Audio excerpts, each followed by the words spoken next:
I'm Christine Stephenson. It is my distinct pleasure to introduce Dr. Denis Alexander. He is the Emeritus Founding Director of the Faraday Institute of Science and Religion and the Emeritus Fellow of St. Edmund's College, Cambridge. Dr. Alexander was the chair of the Molecular Immunology Program at the Bahram Institute in Cambridge. He helped to establish the National Unit of Human Genetics at the American University Hospital in Beirut. Dr. Alexander holds a PhD in neurochemistry from the Institute of Psychiatry in London. He writes, lectures, and broadcasts widely in the fields of science and religion. His most recent book, Are We Slaves to Our Genes?, offers tools for understanding and assessing the latest genetic discoveries in the field of behavioral genetics. Dr. Alexander does like to spend as much of his spare time as possible hiking in sunny countries. So my parents had two great passions. One was Christian faith and the other was science. And by passion, I of course mean this in a British sense, not as a kind of overexcitement, but as a deep commitment often shown by what they actually did rather than what they actually said. But certainly both their passions rubbed off me as a young boy. My mother, in fact, was one of the first women to study physiology at Oxford in the early 1930s. Physiology was very much a man's world in those days. In fact, I think there were only two women in her year amongst a sea of hundreds of men. And both those women, including my mother, were Christians.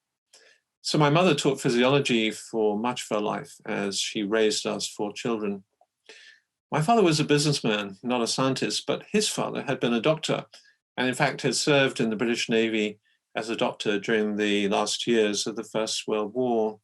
In 1918, last year of the war, just after the war, he was on a ship carrying American soldiers back to New York. And it was the time of the great flu pandemic, the so-called Spanish flu. And he caught it and he died in New York. And so he's buried in a cemetery in Brooklyn, New York. But I inherited his microscope and used to spend many happy hours as a boy looking at those wonderful wriggly creatures from the garden pond down the microscope. And I think a passion for science is probably caught as well as taught. I became a Christian myself at the age of 13. So I grew up with my science and my faith naturally wedded together as partners.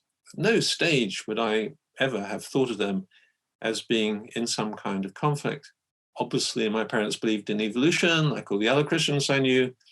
And when I eventually went to Oxford to study biochemistry for 4 years, all I experienced there just served to reinforce that kind of partnership between science and faith. So it wasn't really until later on I started meeting people who actually thought there was some kind of conflict between science and religion, an idea that I thought was quite weird. I did my PhD in the Institute of Psychiatry in London, and I did it in neurochemistry, studying the biochemistry of the brain. But then I began to discover some people who actually thought that science had all the answers or scientific descriptions were the only ones that counted. And I thought, again, that was a bit silly, but it did make me start really thinking about my science and my faith. And that's, of course, a good thing. And I have to say that since then, the main idea that's made most sense to me in thinking about the relationship between science and faith is that of complementarity. Faith and science are looking out of two different windows, if you like, with two different perspectives on the same reality. And the questions they ask and the answers they find are complementary to each other. There are many ways of looking at the world, and there are many types of human knowledge. There's simply no necessary contradiction between them. And I just think we need to take them all very seriously.